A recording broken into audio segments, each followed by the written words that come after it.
Okay, good morning, everyone. So today, first of all, I just want to make sure my sound is okay. I've got a new sound set up. It's good? Okay, awesome. I've got my good microphone here set up, so this is hopefully going to stay this way. Okay, so today my plan was to talk about meditative absorption. So this is the jhanas in Buddhism. In the yogic tradition, it's dhyana. The absorption or the surrender part of meditation. And these words, jhana, dhyana, actually the word Zen is the same word in Japanese. And in Chan Buddhism, Chan means the same thing. So these are all words, they're important words because the whole tradition is actually named after that. So it's the main thing in meditation is this sort of process, you could say, but yet, as with everything on this path, it is a process and it's not a process as well. There is a something that unfolds through time, for sure. So I'm going to start. So a question came in, and I love when questions come in, and there's a synchronicity with what I was going to talk about. So I'm going to start by addressing this question because it really is,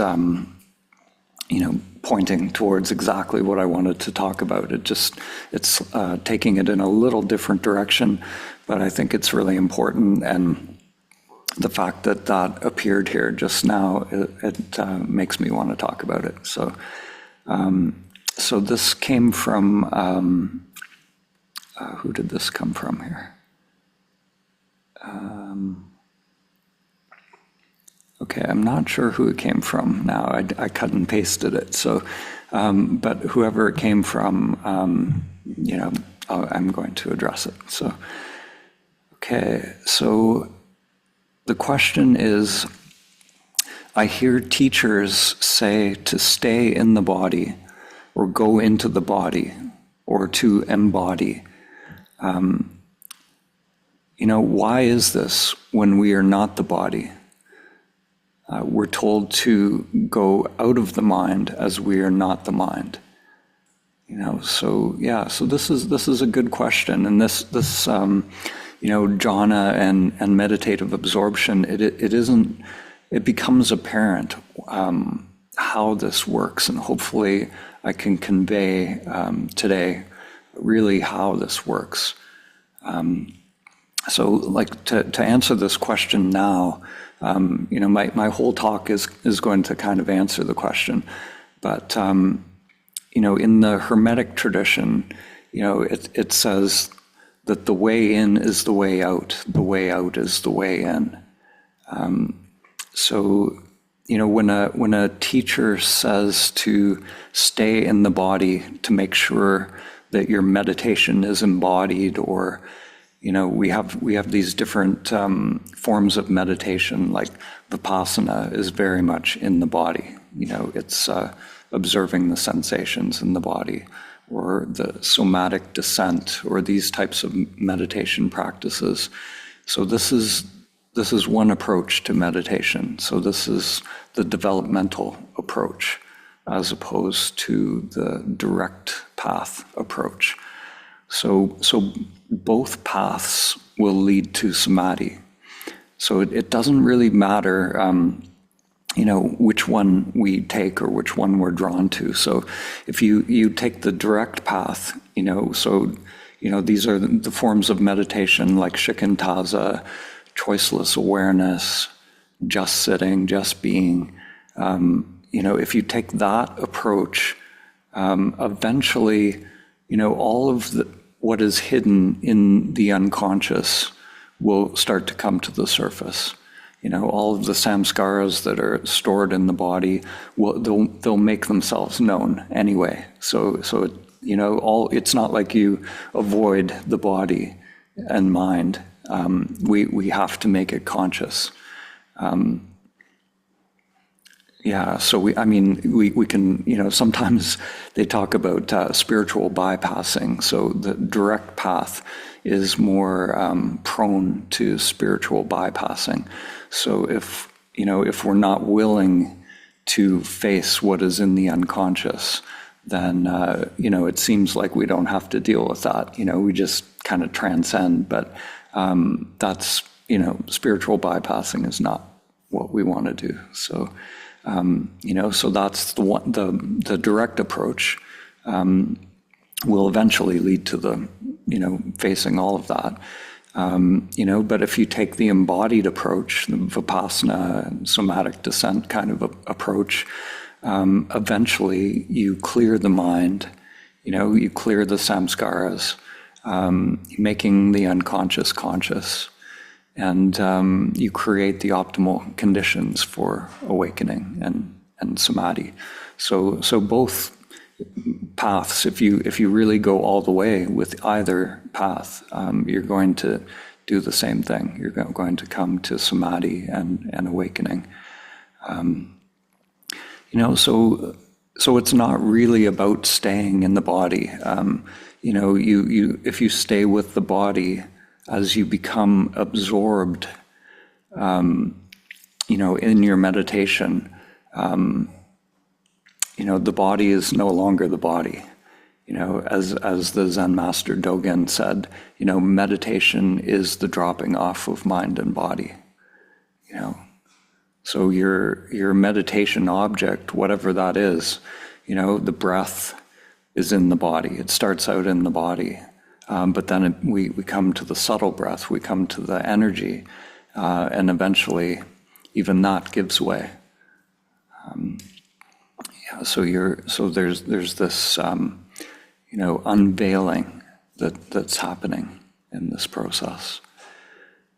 So there's in Zen, there's the mountains and rivers saying, so at the beginning of the path, mountains are mountains and rivers are rivers. But then, upon some realization, as we go deeper, mountains are no longer mountains, rivers are no longer rivers. And then, upon full realization or true realization, mountains are mountains and rivers are rivers. Or you could say, mountains and rivers just are.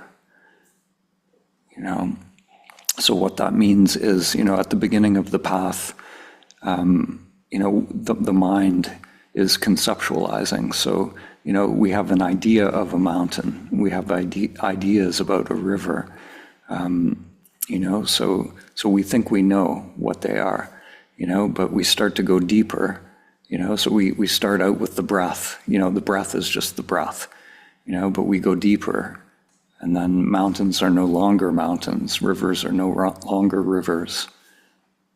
The breath is no longer the breath. It becomes something, alive, changing, this field of change, And then upon awakening, mountains and rivers are, it's not like we, the world disappears, but the veil disappears, the conceptual veil, the analytical veil drops.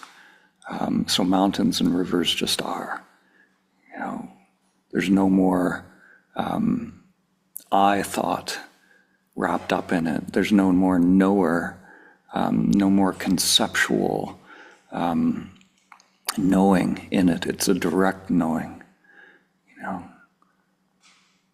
So, sometimes, teachers can talk kind of poetically about this. And, Ramana Maharshi, he spent much of his life on the mountain Arunachala, and he would say that the mountain is Shiva, and this is what he's getting at. When we're awake, the mountain is, it just is. He had a direct relationship, or not even relationship, when a direct experience of that. So.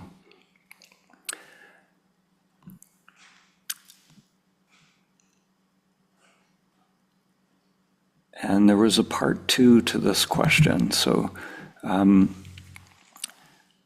also, I would like clarification about sticky thoughts and emotions.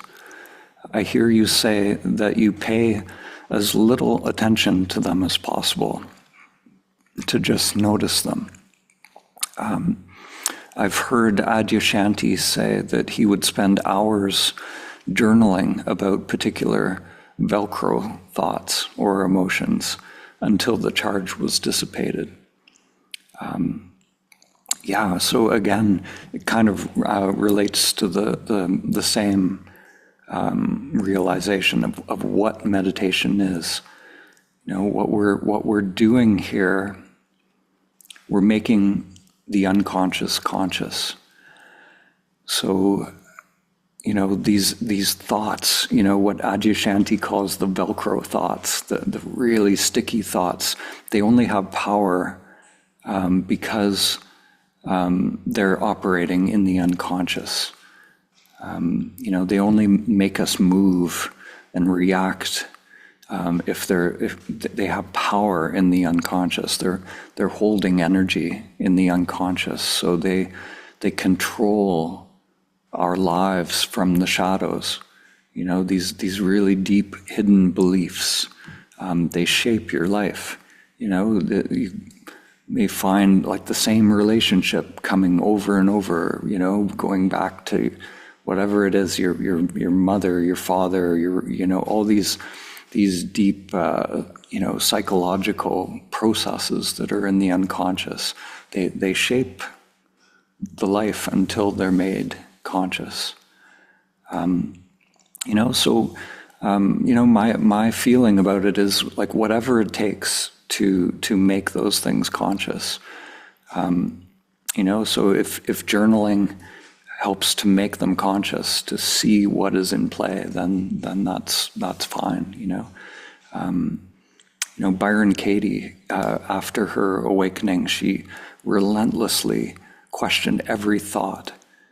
She developed this way of examining thoughts that she called the work, doing the work. Questioning every thought.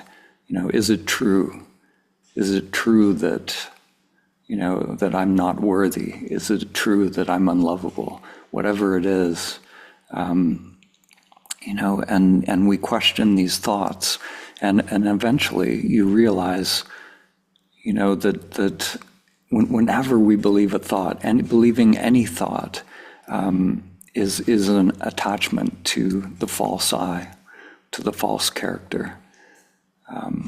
So eventually, if you don't believe any thought, then you're just free. So once you get that, once you've examined these thoughts and really come to see that, if they're empty of self, if they're empty of that sense of I, then it's just phenomena. They're just arising, and we don't have to believe them. Yeah. So whatever it takes to make those thoughts conscious.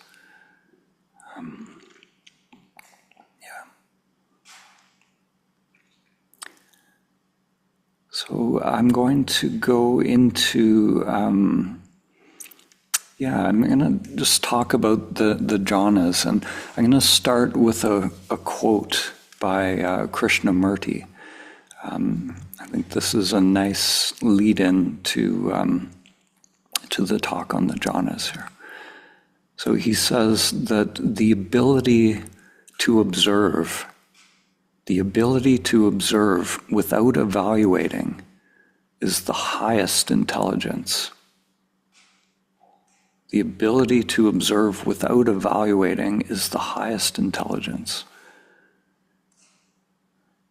So, this observing without evaluating, really is what meditation is. Without analyzing, without seeking something other than what is arising in the moment.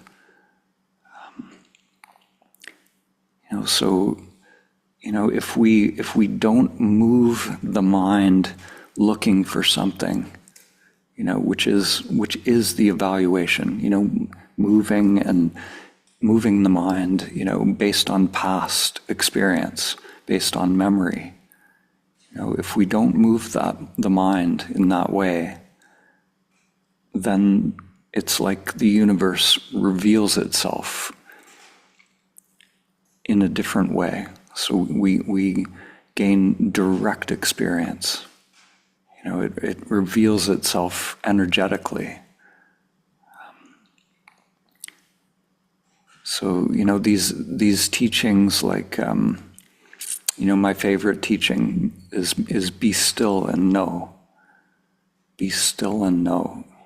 So, Thich Nhat Hanh used to always say, be still and know. And, even in the Bible, we find that, be still and know that I am God is usually, the Bible quote. But that Bible quote, if you get into some of the more esoteric teachers, like Rudolf Steiner had a translation, and he felt like the more authentic or more real translation of that is, it's not be still and know that I'm God, although that sounds nice, but it's be still and know the I am as God. Be still and know the I am as God. So that I amness, once again, I amness wakes up to itself in that stillness.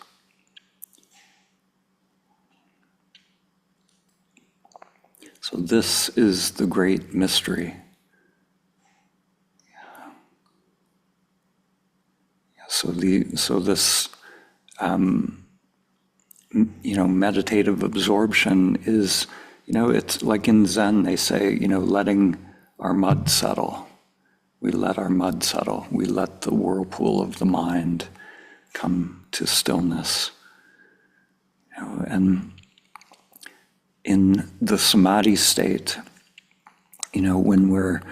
as we move through these stages of meditative absorption, there's less doing with each stage. There's less choosing, less mind processes with each stage. There's less filtering through that mind. So even the perception of things starts to drop away. That part of the mind that's distinguishing things. Things only come into being through language, through this language apparatus in the mind. When we're very young, everything is more alive. It's more direct before we acquire that language. So if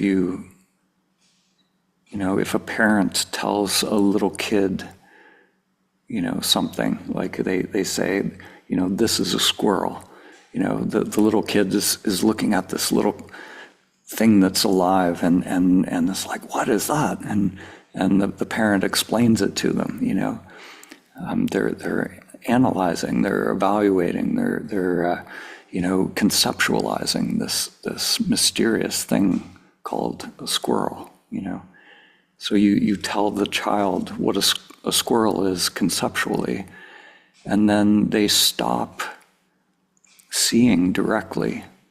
They stop seeing that magical thing that is alive, and then over time, they just start seeing their concepts, their beliefs. It's like, I know what that thing is. It's a squirrel. It stores nuts in the winter and all of that. And, so I know what that is. So the mystery is lost. The direct, energetic experience of something is lost when we conceptualize it. So, to be reborn, sometimes they say, we have to become like little children again to enter the kingdom of heaven. So this is what it means to be reborn. It's to drop this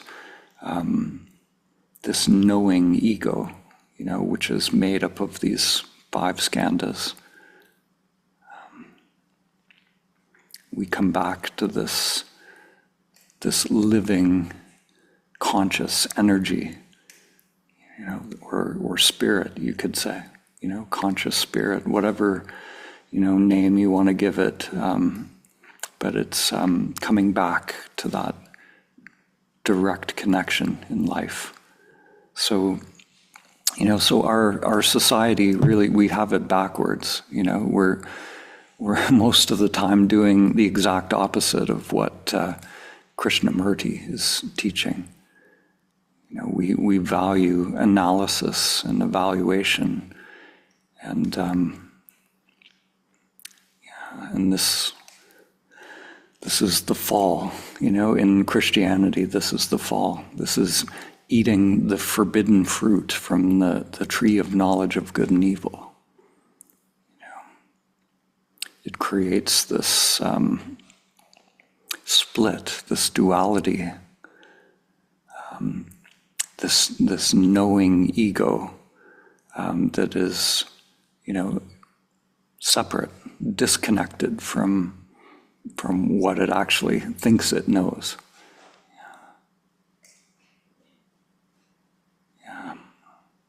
So, and sometimes when I talk about this, one thing that comes up, people who are very scientific minded, they think, okay, this is crazy, dropping analysis and evaluation. This is very unscientific, but it is actually, to me, it's more scientific. To me, it's possible to do science without evaluating, through pure observation, pure description. But we have to clear our filters to see things not through memory and concept, but as they actually are. So we're changing the instrument, which is you. You are the instrument of investigation.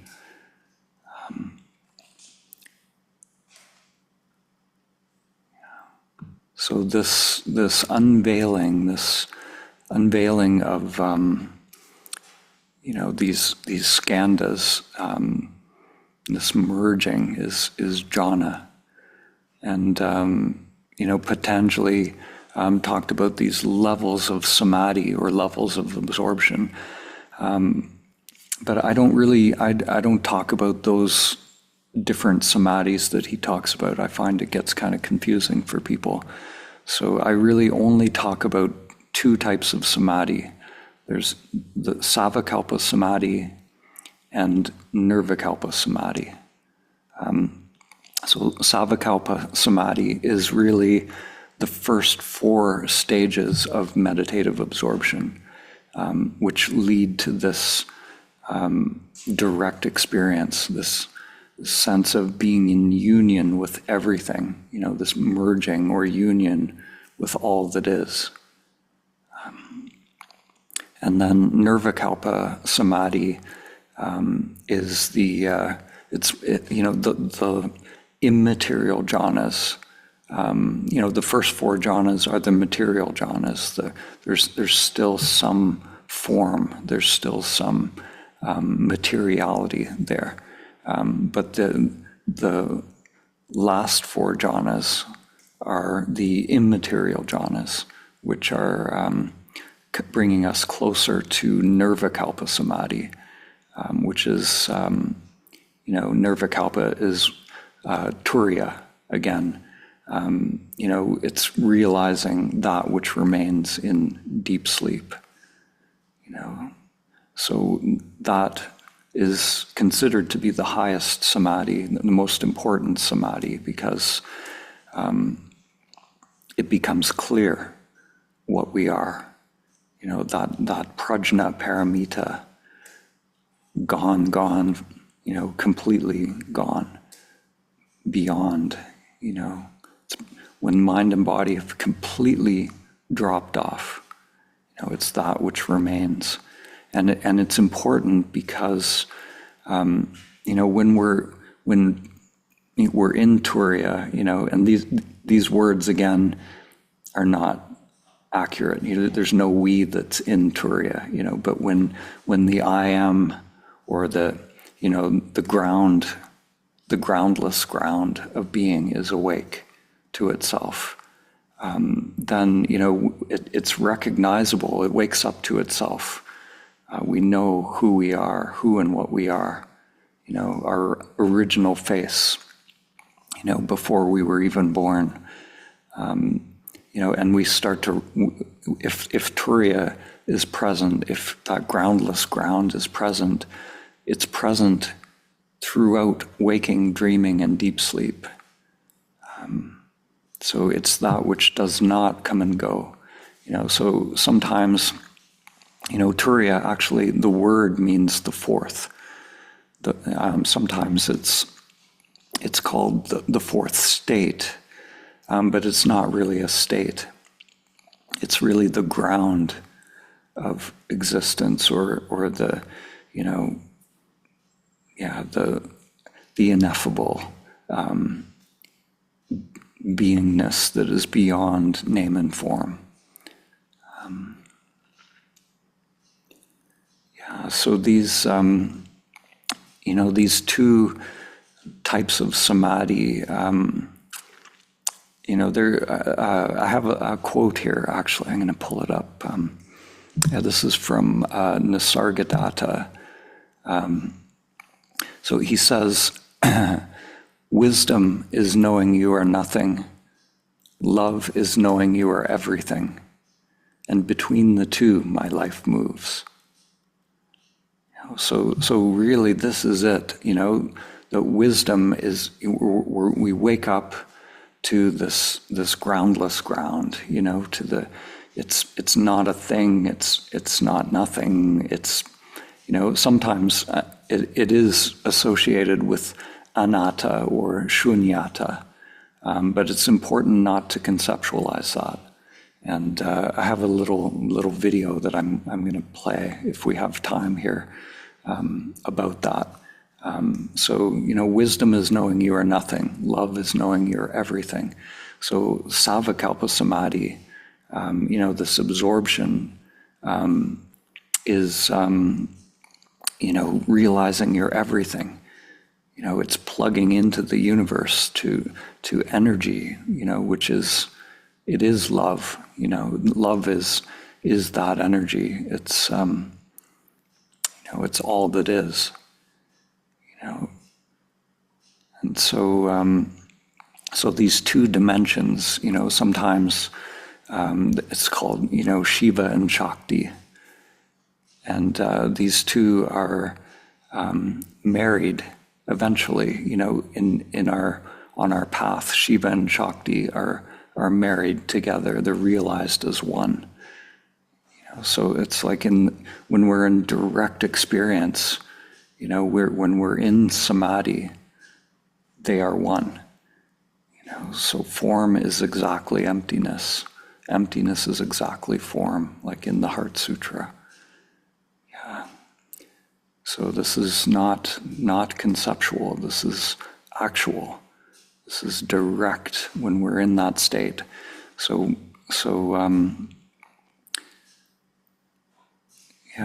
these jhanas are the stripping away of illusion, the absorption into the now. And it's important when I talk about the jhanas, I don't mean to convey some sort of map of meditation. So, hopefully this is what I'm saying now. This is not food for the mind.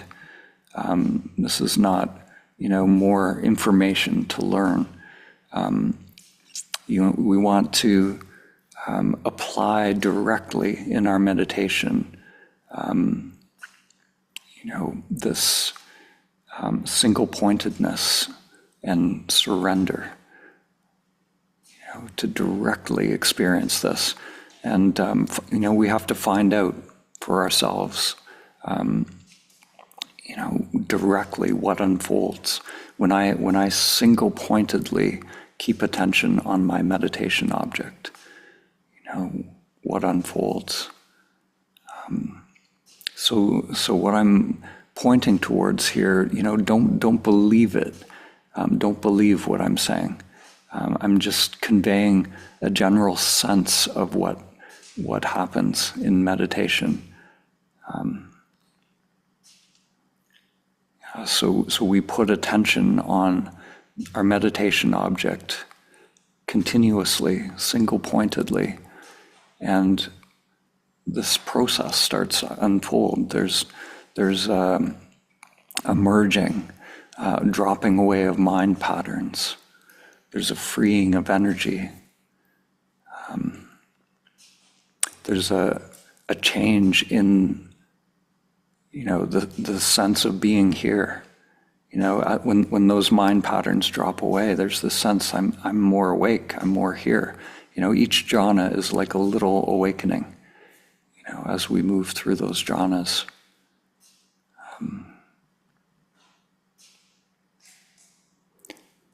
So, usually when I talk about these stages of meditation, I usually use Buddhist concepts. Buddhism has a beautiful sort of framework for this, but the mystics of all different traditions have talked about this. So I've got a little thing here. This is from Saint Teresa of Avila. She's one of the Christian mystics. So the Carmelites, the Carmelite order in Christianity is based on her teachings. So she's very highly respected in Christianity and Catholicism.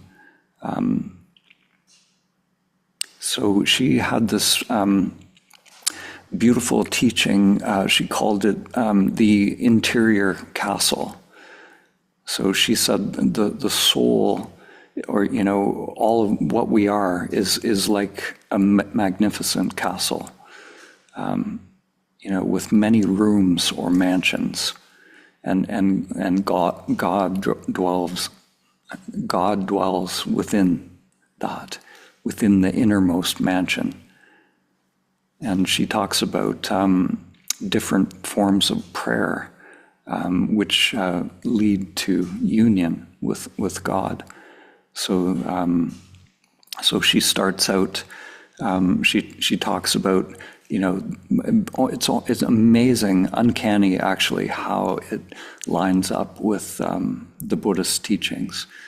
She starts out with the sort of preparatory practices. So in prayer, If you just substitute the word prayer or substitute the word meditation for prayer, she's really talking about the jhanas here. So she starts out with vocal prayer, the most basic form of prayer, just reciting words.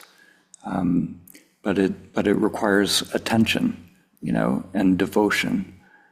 So we're cultivating attention, by doing vocal prayer, and then the next stage is mental prayer, engaging the mind and heart in a dialogue with God, and then her next stage is, she calls it affective prayer. So this is, opening the heart where, emotions start to come.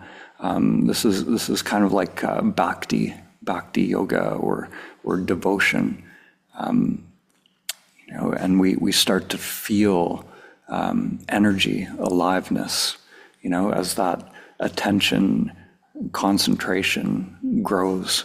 And then she goes into the more, she calls them the mystical stages of prayer, or these are really the stages of absorption. So she talks about infused concentration or infused contemplation. Sorry, and the prayer of quiet. So in this stage, where we start to become really absorbed into divine love, experiencing peace, tranquility, experiencing the sweetness, and then there's, if we go deeper into that, we come to the prayer of union. And, this is where we start to become one with spirit, with God, with energy, direct experience. And she keeps going with this. There are these, very profound mystical states. So with the jhanas, it doesn't matter, the yogic system, Patanjali's teaching is the same.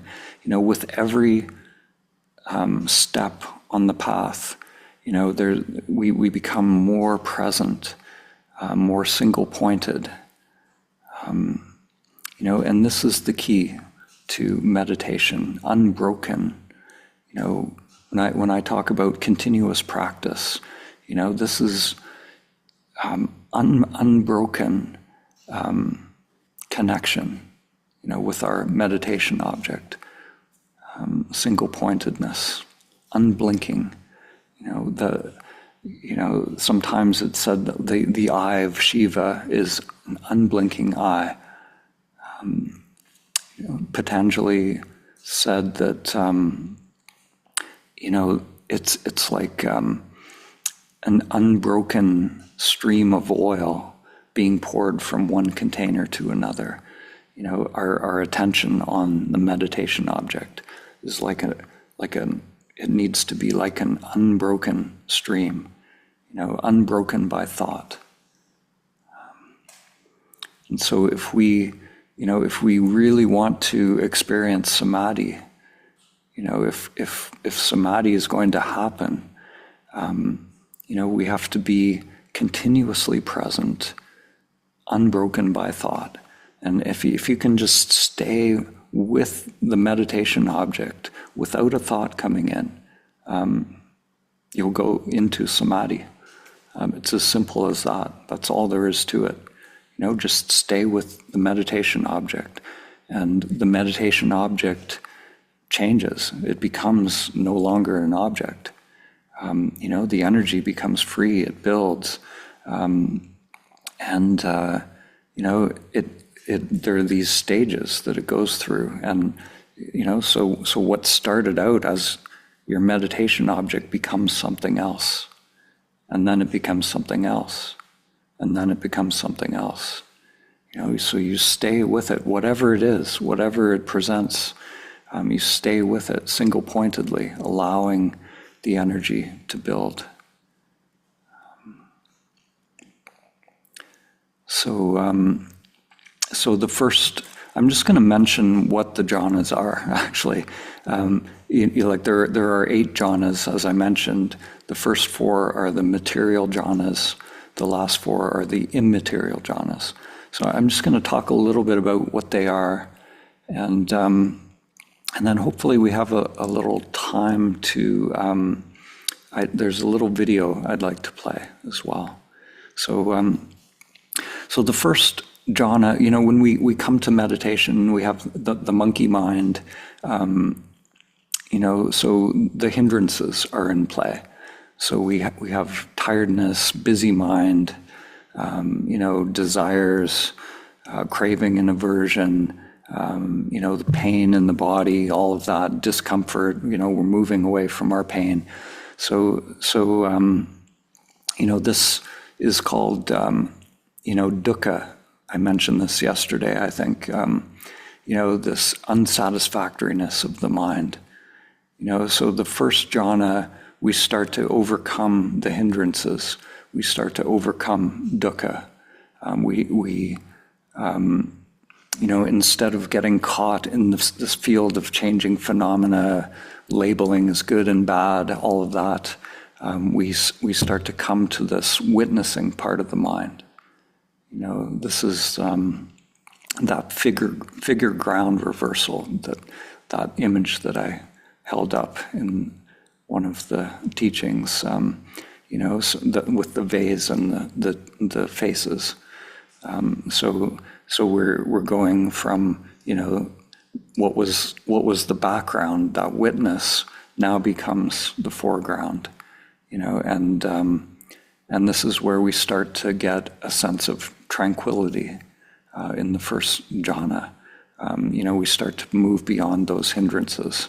We're not reacting. We're not in this whirlpool of mind just reacting. That mind is starting to settle. So we experience some tranquility, and we often experience some pleasant energy in this space. So at this point, when we break through the hindrances, we start to experience a bit of peace and bliss. And then, the mind creates a new game. The mind creates a new game of sensation, a new level of control, a new control mechanisms can take hold here. So we have to be very careful. Otherwise, we'll start chasing this newfound bliss, this newfound sense of tranquility. So the challenge, at the first jhana is to not chase states, not start chasing bliss. In the Buddha's teachings, they talk about dukkha, overcoming dukkha, but then sukha arises. So you go from this sense of unsatisfactoriness to sukha, which is satisfactoriness. So it's a pleasantness or a good feeling, but that's also a part of the mind. It's also a trap. So we want to overcome both dukkha and sukha. We want to overcome unsatisfactoriness and satisfactoriness as well. Otherwise we just get into this, another level of craving and aversion, another level of attachment. So to move beyond the next jhana, we let go of both dukkha and sukha. So the third jhana then is where this real single-pointedness arises. We're no longer chasing. So there's a deeper stillness of mind, just abiding with our meditation object. And then, sometimes we, energy starts to build, and, that energy can be a lot sometimes. So, we might want to try and get away from it. And, if we can let that energy build without preferences, without evaluating, it's just aliveness. It's not good or bad, this bliss energy that's beyond pain and pleasure. Then we come to a point in our practice where we feel as though we could sit forever. There's a lot of energy that's sustaining this single-pointed presence. It's just present with this energy. So if we come to this point, it's like we're just with our meditation object, and then this merging starts to happen where, this sense of being a separate self, we're so intimate with the meditation object, we become it, we are it. Or more correctly, the veil has dropped. This veil of separation has dropped. So it's not that we were actually ever really separate, but it seems that way because of the skandhas, the operation of the skandhas. But when that drops away, the truth is revealed. That I am not. The breath. Whatever the meditation object is. The sensations in the body. And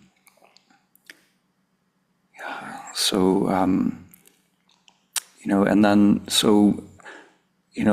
as Dogen said, meditation is the dropping off of mind and body.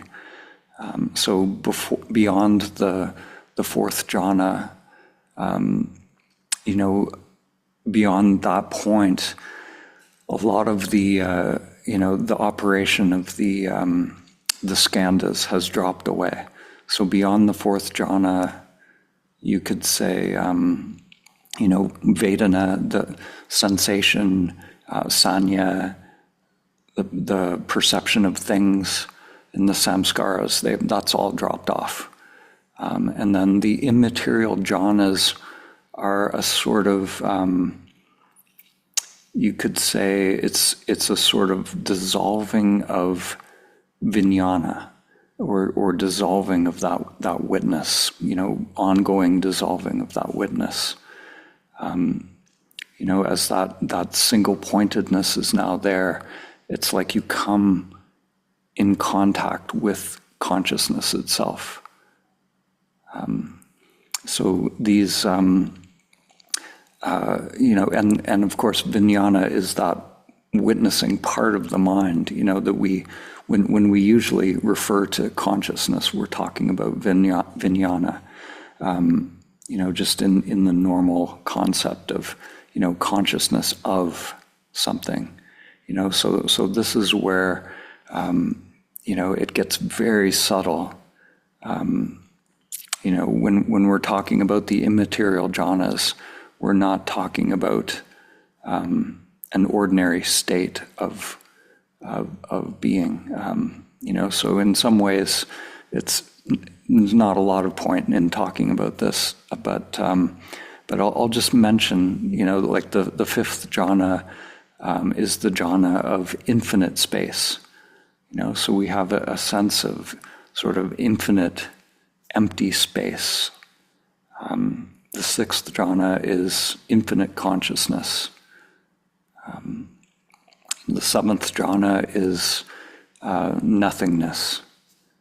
These are all aspects of consciousness itself. Qualities, and as these qualities come into into clarity, into consciousness, then even those qualities drop away. And eventually, we come to the eighth jhana, which is neither perception nor non-perception. And even even the qualities, even, anything that could be perceived has dropped away. And we, what's left, beyond all name and form, beyond all everything, this traceless trace, that which remains, is it. So, so this jhana, process, like the actual root meaning of the word means to burn up.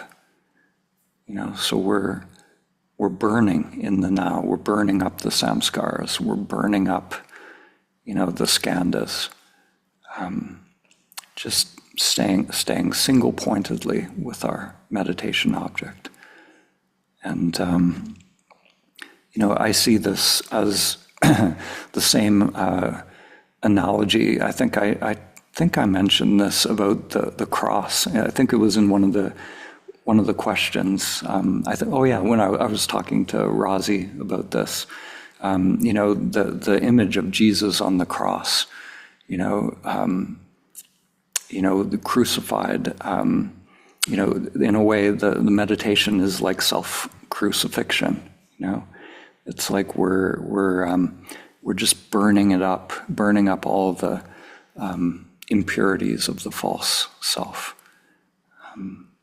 conditions of no escape for the ego.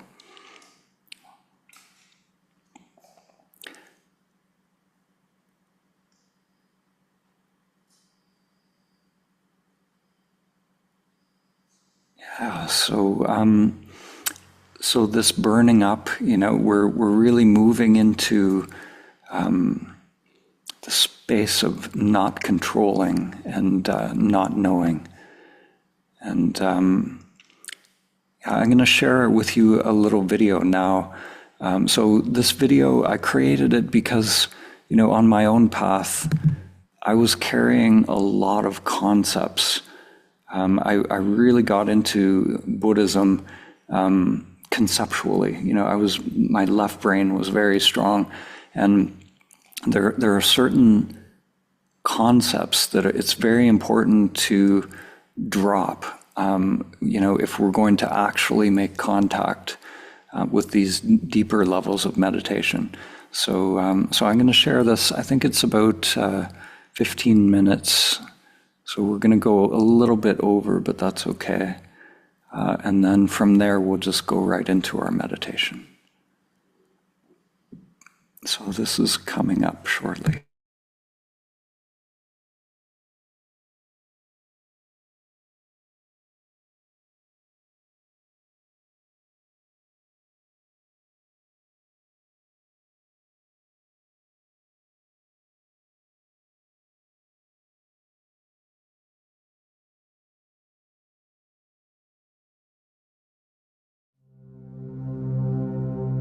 Whether you believe there's an eternal soul, Atman, or you believe that there's no soul or no self, Anatman or Anatta, those beliefs are actually obstacles to realizing your true nature. For a person who holds on to such a belief, there is a conditioned knowing. Samadhi will remain elusive until identification with the belief is dropped. The ancient traditions called such conditioned mental patterns sankharas in Pali or samskaras in Sanskrit. The concept, if we're holding on to it, if we're adding it to our self-structure, becomes a limitation, an entrapment for inner energies, perpetuating an illusion of knowing, and it prevents us from engaging in the actual investigation that would lead to the direct contact with the mystery of existence. One of the greatest divides between spiritual systems is between those that believe in the existence of a soul and those that don't. Half of the spiritual masters use words like soul or Atman, and half talk about emptiness and no soul, Anatman, Anatta, or no self. The confusion and split between religions and teachings stems from the fact that language is inherently dualistic. We do not have language for describing non-duality. These difficulties were around since the time of the Buddha, 2,500 years ago. Many people are surprised when they discover that the Buddha never said that there is no self, and that he actually admonished those teachers who taught that there is no self. Those who teach only non-self do not become free. There's a story about a wanderer who directly asked the Buddha whether or not there is a self or a soul. The Buddha's answer was silence.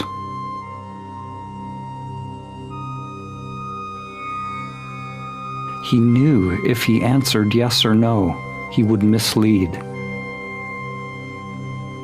We have forgotten this most important lesson. We've turned soul into a concept, into a subject for theology class. We've turned words like self or no self or God into concepts rather than allowing them to be revealed through sadhana, through direct realization of samadhi and prajna.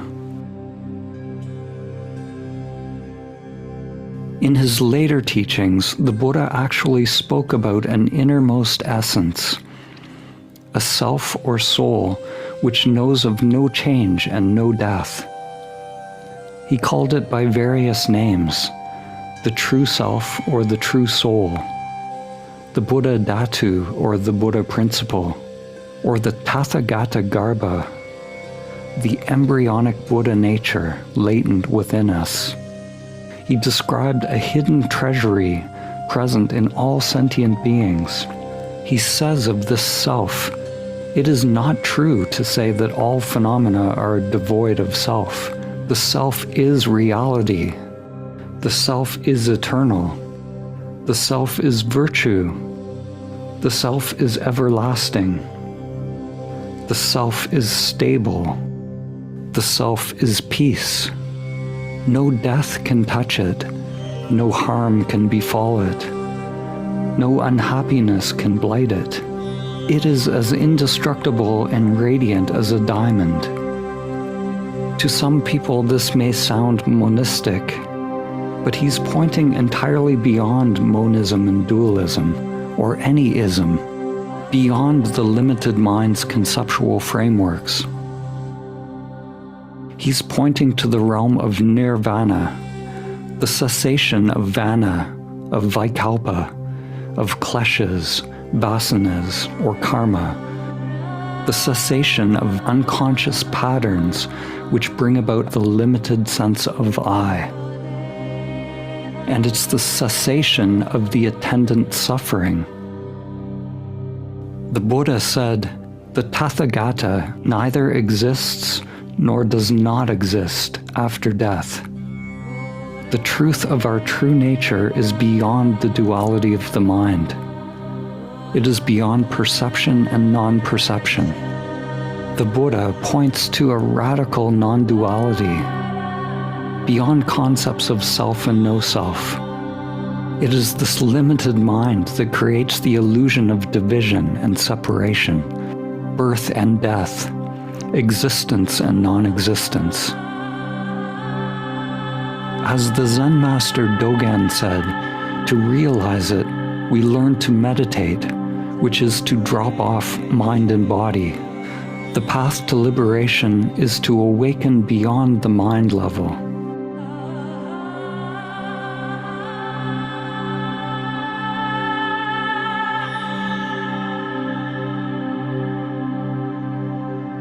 The idea that there is no self is often conflated and confused with the Buddhist term anatta, which is not meant to be conceptual, but is a direct insight that comes through meditation. In Buddhism, there are said to be 3 great insights, or 3 marks of existence, which are realized experientially through meditation, and are not meant to be philosophical or intellectual discussion points. They are experienced through a stripping away or cessation of levels of mind. There's the realization of anicca, which is impermanence. The realization that everything is arising and passing away. There's the realization of anatta, that everything within the field of changing phenomena is empty of self. And there's dukkha, the realization that the self-structure is made of patterns of craving and aversion. It is a pattern of constant unsatisfactoriness. Through deep meditation and self-inquiry, which at a certain point are one and the same, we can come to make the unconscious mind processes conscious.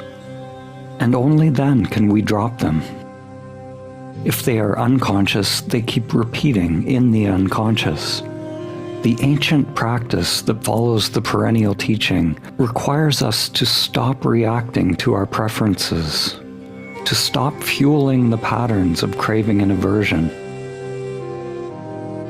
to let all phenomena arise and pass away without discriminating this or that.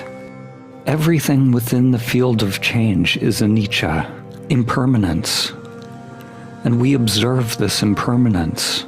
We penetrate and permeate this field of changing phenomena with our consciousness. Consciousness is the one thing that does not change, does not come and go.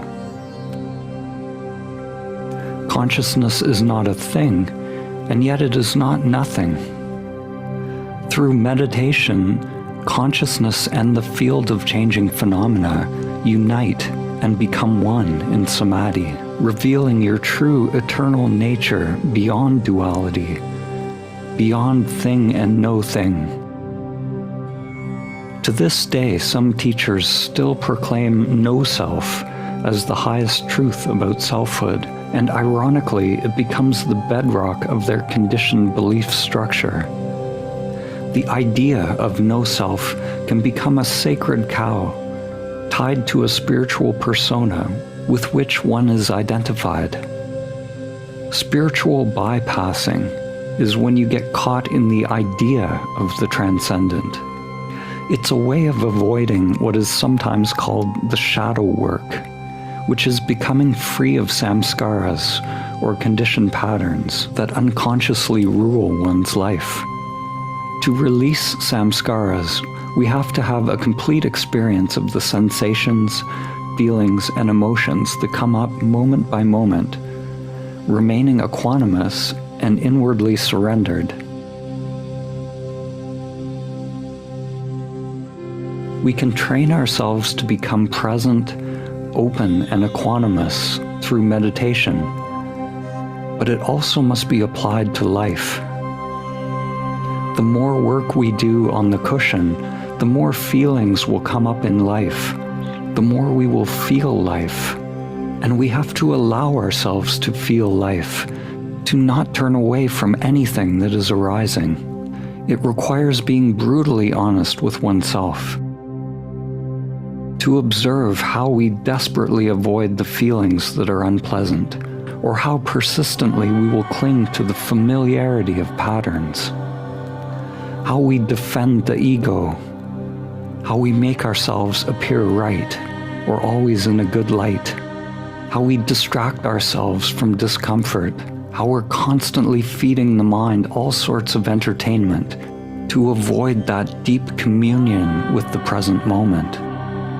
It's possible to be playing out our karma, stuck in archetypes, and hopelessly trapped in pattern, all the while proclaiming that there's no self, disconnected from the heart, while the ego remains in charge, certain that it's right in its worldview. If the ego construct thinks it knows the truth of who and what you are, then the deeper exploration stops. Your meditation or self-inquiry will become robotic. The moment you express who or what you are in words, and believe or identify with what you said, is the moment you've become ensnared once again in the dualistic mind. We may start talking about awakening as if we know, but it has become a memory, a pattern of conditioned thought added to the self structure. We might have a genuine samadhi experience, an awakening to our true nature, but in most cases, the mind will come back online, and the ego will craft language around the experience, make a story out of it, take ownership of it, and before we know it, it has appropriated our insight into our true nature. To stabilize and integrate samadhi requires countless awakenings, countless humblings of the mind, countless little deaths. It requires a steady sadhana, a continuous practice and vigilance to watch the mind day in and day out, constantly freeing the inner energy so that the inner lotus will grow and a rewiring process unfolds. A beginner's mind, a not knowing mind, a mirror mind, is the very essence of meditation and self-inquiry, and it is the path to knowing oneself. To be here in this moment without the mediation of past conditioning is to be awake. If you are not experiencing through the filter of past memory, then there is a newness to each moment. The Christian equivalent to this is found in the Bible quote, which says, "If anyone is in Christ, he is a new creation. Old things have passed away. Behold, all things have become new."